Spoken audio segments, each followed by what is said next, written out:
नमस्कार, आप देख रहे हैं एनएमएफ न्यूज। आपके साथ मैं हूं नम्रता चौधरी। एक अच्छा राजनेता बनने के लिए आपके पास क्वालिटीज क्या क्या होनी चाहिए? बेसिक तो यही है कि आपको बोलना आना चाहिए, अच्छे वक्ता आप होने चाहिए। बाकी पढ़ाई लिखाई कोई क्राइटेरिया तो बचाव है नहीं। लेवल गिरता स्तर आप लगातार देखते ही जा रहे हैं। आज मैं आपको एक ऐसे नेता के बारे में बताऊंगी, उनका स्पीच सुनवाऊंगी, जिसे देखने के बाद आप भी सोचेंगे कि वाकई में यार क्या नेता है। सुन लीजिए पहले। मी जेन्युइनली सांगतो आता फॉर एक्झाम्पल आता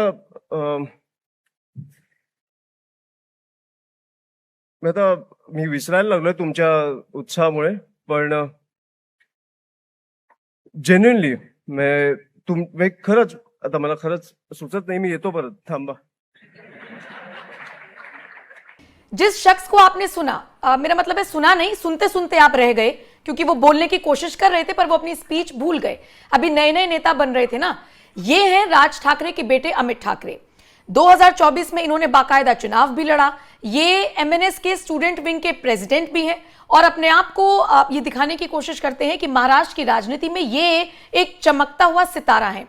लेकिन ज्यादा कुछ नहीं हुआ, बस थोड़ी सी अपनी स्पीच भूल गए, फिर अजीबोगरीब सा रीजन दे दिया और उसके बाद स्टेज छोड़कर चले गए।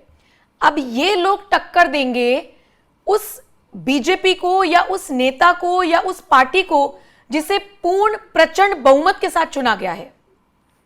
कैसे होगा ये देखना वाकई में दिलचस्प रहेगा। वैसे पंकज जी, कहा तो ये जाता है कि सपने बड़े देखने चाहिए, तो क्या पता ये सपने बड़े ही देख रहे हो, लेकिन थोड़ा कंफ्यूजन इस बात पर है कि ये याद नहीं रख पाए कुछ कि इन्होंने क्या देखा, क्या एज्यूम किया, क्या ये बताना चाहते थे। एक्साइटमेंट इतना था सामने वाले को कि ये भूल गए।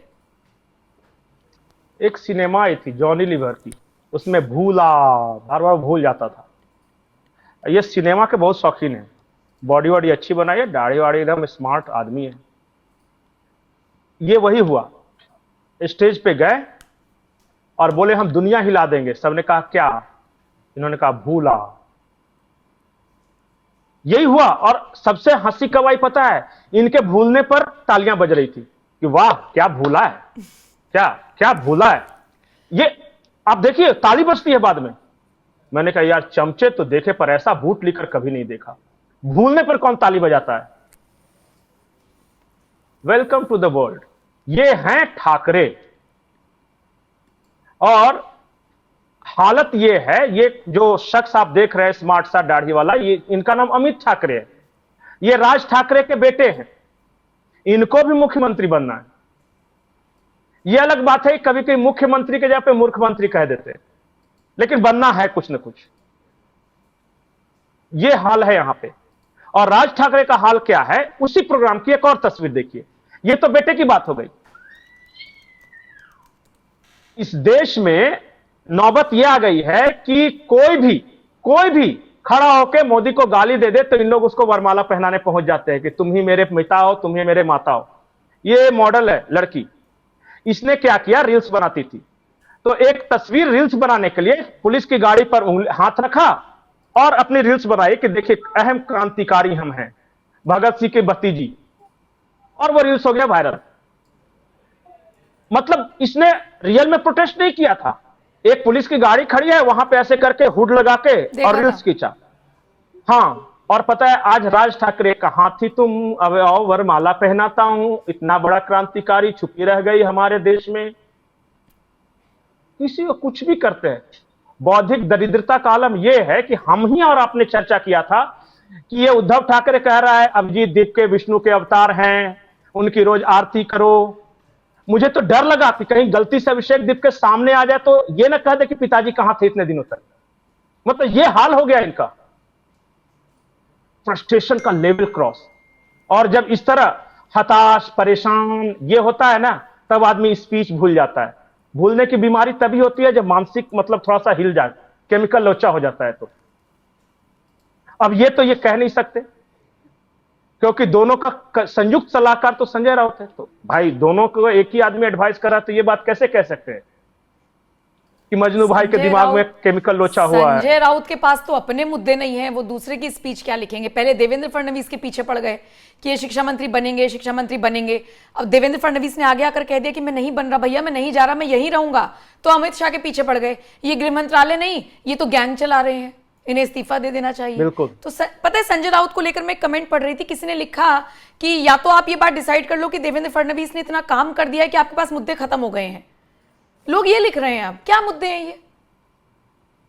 और एक बयान मैं सुनाता हूं, जैसे क्या है कि आज सावन शुरू हो गया, तो एक और है परिवारवादी क्लोन में इसे बोलता हूं।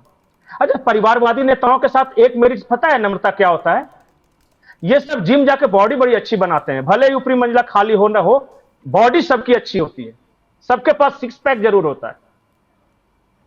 और वो मैं बयान जो सुना रहा था, ये हैं एक और होनहार महाराष्ट्र के ठाकरे परिवार के चश्मो चिराग, नाम है आदित्य ठाकरे। ये उद्धव वाले ठाकरे के बेटे। इन्होंने क्या क्या पता है, प्राउड होके, इस देश में कितने बड़े बड़े मुद्दे हैं, पेपर लीक, भ्रष्टाचार, बहुत तरह का। इन्होंने पता है क्या मुद्दा उठाया है, मैं तो नवरात्रि में नॉनवेज खाता हूं जी। तो नॉनवेज खाते तो क्या उतारूं, आरती खाओ, दूसरों को क्या लेना है। मतलब अब यही होगा, विष्णु का अवतार, भूले बाबा, नॉनवेज, अब ऐसे ही चलेगा ये। और बाल वो तो ये ठाकरे हाल ऊपर देख से चुके हैं, देखते, तेजस्वी का उसके बाद ये हाल है। हाँ हाँ, और बाल ठाकरे ऊपर से देखते हुए बोले कि अच्छा तुम सब यार, मतलब कितनी आत्मा कराहती होगी। मैं बोलना कुछ और चाहता था, बस इतना ही, बहुत आत्मा तड़पती होगी। वो नहीं हमें बता सकते कि वेज खाए नॉन वेज खाए, हम तो बिल्कुल नॉन वेज खाएंगे, हमारे घर में खाते हैं। हमारे घर में नवरात्रि को भी हम, हमारा जो प्रसाद होता है उसमें प्रॉन्स होते हैं, मच्छी होती है, क्योंकि ये हमारी परंपरा है, ये हमारा हिंदुत्व है। कि कैसे कैसे नमूने मेरे नाम पे राजनीति कर रहे हैं, चलिए, नमूना ही ठीक तो है ये सब। नहीं, सिर्फ नाम के आगे ठाकरे लगा है, उनसे इतर अपना क्या कमाया है ये लोग अरे पूछते हैं। नाम के आगे लगाने से क्या है, जैसे कुछ लोगों ने नाम के आगे गांधी लगा लिया, और मैं अपने नाम के आगे लगा लूं सुभाष चंद्र बोस, तो नाम लगाने से क्या होता है, कैरेक्टर भी तो उसी तरह होना चाहिए ना। चलिए ठीक है, दर्शकों के हवाले छोड़कर जा रहे हैं इन दोनों बेटों को, आदित्य ठाकरे को भी और दूसरा जो अमित ठाकरे का स्पीच आप सुनते सुनते रह गए। नहीं, मैंने बोला सुनते सुनते प्लीज, नहीं, देश के हवाले मत कीजिएगा बेटे को। कुछ एक बेटा और आया, उसको बार बार देश के हवाले किया जाता ठीक है, है, देश अब किसी बेटे को लेने के चक्कर में नहीं। ठीक है, इस वीडियो को मैं दर्शकों के हवाले छोड़कर जा रही हूं, इस पर आप क्या राय रखते हैं कमेंट सेक्शन में बताइएगा। बहुत बहुत शुक्रिया पंकज जी, और बाकी खबरों के लिए NMF न्यूज देखते रहिए।